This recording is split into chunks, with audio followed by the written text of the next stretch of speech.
I gave my best friend $12,000 to start his business. Then he vanished. No calls, no texts. Months later, his wife messaged me, and what she revealed broke me. If I could go back and slap one moment out of my life, it would be the day I handed Chris that envelope.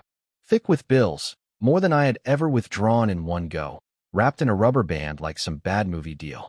I remember standing in my driveway, the afternoon sun hitting just right, making me feel like maybe this was the beginning of something good.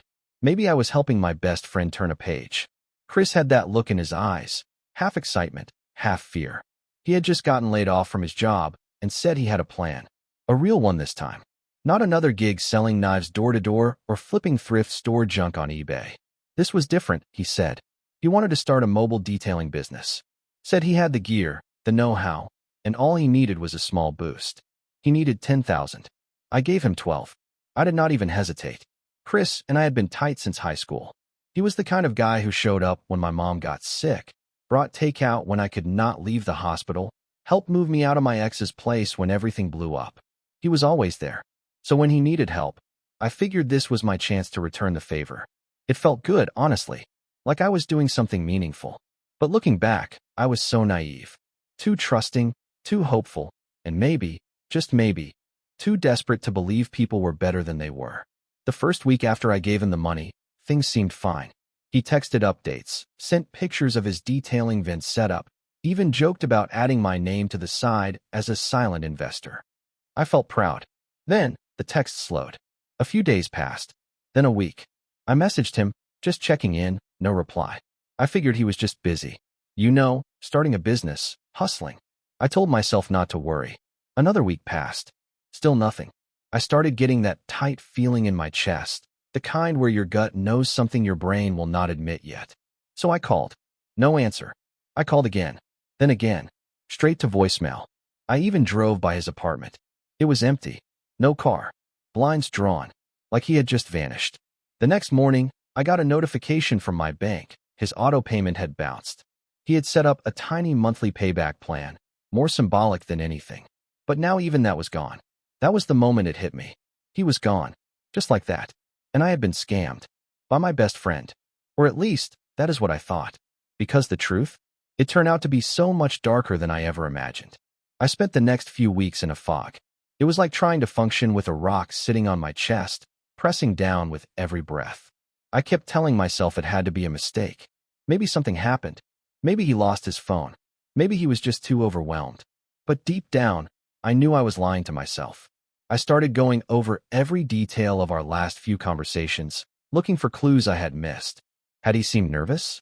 Did he say anything weird? I remembered how he barely made eye contact the last time I saw him. How his hands trembled just a little when he took the envelope. But I ignored all that back then, because I trusted him. Now, that trust felt like a punch to the face. My wife tried to console me, but it just made me feel worse. She had warned me, gently, without judgment, that maybe I should not be so quick to lend money, especially not that much. But I had waved her off. He is like a brother to me, I had told her. He would never do that. Turns out, he would. Or so it seemed. I tried everything to track him down. I messaged mutual friends, who all said the same thing. Chris had ghosted them too. His number was dead. Socials deactivated. It was like he had dropped off the planet. That was when the shame kicked in. Not just the anger, but this deep, ugly embarrassment. Like I had been exposed. Like I was the fool who everyone else saw coming from a mile away. One night, I sat in the garage, staring at a spreadsheet of our finances. That 12 grand had been a chunk of our emergency savings. Money meant for things like medical bills or fixing the roof, stuff real adults have to worry about. I kept thinking, what kind of man lets himself get played like that? I did not sleep that night. Or the next. I started snapping at my wife, dodging calls from friends, isolating without even meaning to. And just when I thought I had hit rock bottom, something happened. I got a message from an unknown number. Just 5 words. Are you still his friend? That message haunted me. Are you still his friend? It came out of nowhere, like a whisper in a silent room. No name. No context. Just that one sentence. I stared at the screen, my thumb hovering over the keyboard. My heart was thudding in my chest, like it somehow knew this was not just spam or a prank. This was connected. This was real. I replied back, who is this? No answer. Not for a full hour. Then another message popped up. This is Natalie. I am Chris's wife. That name hit me like a cold slap. I had only met her twice, and even then, it was brief. Chris kept her separate from most of us, said she was shy, not big on social stuff. I never questioned it. I typed fast. Where is he? 3 dots appeared, then disappeared. Then came the reply. He is not well. I did not know what that meant. I fired off question after question. Is he alive? Did he take the money and run? Why has he cut everyone off? Again, there was a pause. And when the next message came through, it knocked the wind out of me. He did not run. He was trying to protect you. What the hell did that mean? She said she could not explain everything over text. Said if I wanted the truth, I needed to meet her. She sent me an address, some apartment complex on the edge of town. Not where they used to live. Somewhere new. Somewhere hidden. I wrestled with it for a while. Part of me thought this was some elaborate scam, round 2. But something about her tone felt different. Honest. Tired. So I drove. It was a gray, overcast afternoon. The kind where everything feels heavier. The building she sent me to looked worn down. Not falling apart, just forgotten. Like a place people ended up, not a place they chose. I knocked on the door. It opened slow, and there she was. Natalie. She looked older than I remembered. Not in a wrinkled way, just exhausted. Like life had put her through a meat grinder and forgot to pull her out. Her eyes welled up when she saw me. Then she stepped aside and said, "You need to know what really happened." And the moment she said that, I knew this was not going to be simple. I stepped inside, and everything hit me at once. The apartment was small, 1 bedroom, maybe 2, with a smell that told me they had been living off canned soup and reheated leftovers for way too long. There were signs of struggle everywhere. A broken lamp in the corner. A pile of unopened mail stacked on a plastic chair. Half-packed bags on the floor. But it was the silence that got me. That kind of hollow quiet you only find in places where grief has settled in. Natalie motioned for me to sit, but I stayed standing. I needed answers. She sat on the edge of the couch and started talking. Her voice was low, shaky at first. Chris had not disappeared because he was greedy. He had not scammed me, or anyone else. He had been trying to stay ahead of something much worse. She said it started with a man named Derek, someone Chris owed money to. Not just regular debt, but the dangerous kind. The kind where if you miss a payment, someone shows up at your door with a bat or worse. Chris had taken out a loan before he ever came to me. It was not for the business. It was to keep their apartment, to cover medical bills when Natalie got sick and had no insurance. He was drowning, but he was too proud to say anything. That loan? It came with strings. Threats. Visits in the middle of the night. Natalie said Chris never told me because he thought if I knew, I would either try to help, or worse, try to fix it. And that would have put me in the crosshairs too. The money I gave him? He used most of it to pay off Derek, just to buy a little more time. Then he went into hiding. Moved them out of the city. Switched phones. Burned bridges. Because it was not just about debt anymore. It was about survival. He thought he was keeping you safe, Natalie said, wiping her eyes. He hated cutting you off. But he thought it was the only way. I sat down, hard. My legs gave out. Everything I had believed these past few months, every ounce of betrayal, every angry thought, it all twisted into something else. Something heavier. Guilt. He should have told me, I muttered. She nodded. Yeah, but Chris was never good at asking for help. That part was true. He had always been the guy who handled things. The fixer. The one who laughed off stress and cracked jokes in the middle of chaos. And now, he was broken. Hiding. Running. I looked at Natalie and asked the one question I was terrified to hear the answer to. Where is he now? She hesitated, then said, "You are not going to like it." When Natalie finally answered, she looked away. Chris is in a shelter downtown. He checked himself in 3 weeks ago after a panic attack. He could barely stand. Those words hung in the air like smoke. A shelter? Chris, the guy who once crashed on my couch for a month just because his power got shut off, now barely surviving in a shelter? I could not wrap my head around it. I asked her why. Why not stay with her? She sighed. Because Derek found us again. She said they had been moving from place to place, always trying to stay ahead. But one night, someone broke into the unit they were renting. Nothing was stolen. Nothing was even touched. Just a single cigarette still burning in the sink. A message. Chris snapped that night. Packed his bags and told Natalie he could not drag her down anymore. Said the only way to keep her safe was to vanish completely. Let her live a quiet life without him as a target. It was not just about the debt anymore. Chris was convinced he was poison, that anyone close to him got hurt. So he walked away. From her. From me. From everything. He spent 2 months sleeping in his car, then checked into a shelter when that car got repossessed. The only thing he kept was a small photo of the three, me, him, and Natalie. Drunk, happy, dumb. Before the weight of the world caught up, Natalie pulled it from her purse and showed it to me. It was creased and worn down, like it had been folded and unfolded 1,000 times. My face, grinning like an idiot, stared back at me from a life that felt like it belonged to someone else. I have not seen him in weeks, she said, but I think he is still there. The place on 8th and Roosevelt. I nodded slowly, trying to breathe past the lump in my throat. Everything I thought I knew had been flipped upside down. He did not disappear because he was selfish. He disappeared because he thought he was saving us from himself. I stood up, still not sure what I was feeling. Shame, definitely. But something else, too. Resolve. Natalie asked if I wanted her to come with me. I said no. I needed to do this part on my own. I grabbed my keys, stepped out into the gray afternoon, and headed toward 8th and Roosevelt. Toward the shelter. Toward the wreckage of a friendship I had almost given up on. The shelter was not what I expected. No chain-link fences or security guards barking orders. Just a tired building with peeling paint, a buzzing light above the door, and a woman at the front desk who looked like she had seen every kind of heartbreak walk through those doors. I gave her Chris's full name, half expecting her to shrug or say he was not there. Instead, she blinked and said, "Yeah, he is here. Room 6. Been keeping to himself. Room 6. I nodded, thanked her, and made my way down a narrow hallway lined with cots and the scent of antiseptic and old coffee. My heart thudded harder with every step. It had been months since I had seen him. And now here I was, walking into a place that reeked of lost battles and second chances. Room 6 was barely more than a converted storage closet. A cot, a chair, and a milk crate stacked with worn paperbacks. I stood in the doorway for a second, unsure what to say. Chris was sitting on the edge of the cot, staring at the floor, shoulders hunched like he was trying to shrink into himself. He looked nothing like the guy I used to know. His hair was longer, unkempt. His beard had patches of gray I had never seen before. His hoodie, once bright red, was faded and fraying at the sleeves. But it was his eyes that broke me. They were hollow. Not sad. Not angry. Just tired. Like they had run out of emotion altogether.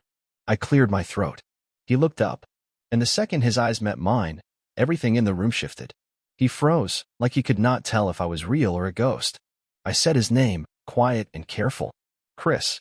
He blinked, then shook his head like he was waking from a dream. I did not think I would ever see you again, he whispered. There was no big reunion moment. No tears. No hugs. Just silence and that thick air between us, filled with everything we had both been carrying for too long. Finally, he spoke. I am sorry. That was all he said. But I felt it. All of it. I stepped inside and sat in the chair. You should have told me, I said. My voice was steady, but my hands were clenched tight. He nodded slowly. I know. I was just ashamed. And right then, I realized the truth. He was never trying to scam me. He was trying to carry a weight no one could carry alone. But now? Now I was there. And I was not leaving until he knew that. We sat in silence for a long while, the kind that does not need filling. Outside the window, traffic buzzed past like life was just rolling along, unaware of the wreckage in room 6. Chris finally spoke again, voice low and rough. I thought if I could just fix it on my own, if I could clean up the mess quietly, maybe I would still be worth something. He went on to explain everything, the loan from Derek, the threats, the sleepless nights. The moment Natalie got sick, he had already been juggling too many plates. Her treatment wiped out their savings, and the debt followed right behind. He borrowed money from the wrong people, thinking he could flip it fast with his detailing idea. Thought a few good months of work would clear everything up, but it never worked out that way. The jobs dried up. The threats got worse. And when I gave him the 12 grand, he used it to cover the most immediate danger. Not to invest. Not to build anything. Just to stay alive. I never meant to ghost you, he said. I just could not bear to let you see me like this. I felt like I had failed everyone. Especially you. I leaned back in the chair, rubbing my hands over my face. It hurt. All of it. But it also made sense in a way that nothing else had for months. I told him about the nights I spent hating him. About the fights it caused between me and my wife. About the bitterness that grew like mold inside me every time I thought of him disappearing. And he listened. No excuses. No defensiveness. Just listening. I asked him why Natalie finally reached out. He hesitated. Because I almost ended things. He meant it. There was a night, not long ago, when he stood on the edge of the bridge 2 blocks from the shelter. Said he stared at the water for what felt like hours. But he could not do it. Not because he found some new hope, but because he kept thinking about the people he would leave behind. Me. Natalie. That was the moment he realized he needed help. Real help. He started attending counseling sessions at the shelter. He had not told Natalie yet, wanted to wait until he could look her in the eyes and say he was trying. Now, he had seen me instead. And something about that felt like fate. You are not alone anymore, I said. You never were. You just convinced yourself you were. He nodded, eyes glassy, but no tears. Not yet. That would come later. But in that moment, something changed between us. The bridge he thought he had burned? We started rebuilding it, one broken piece at a time. The next few days moved slow, like the world was giving us room to breathe. I visited Chris at the shelter every evening. We did not talk much, at least not at first. Mostly, we just sat. Sometimes in silence.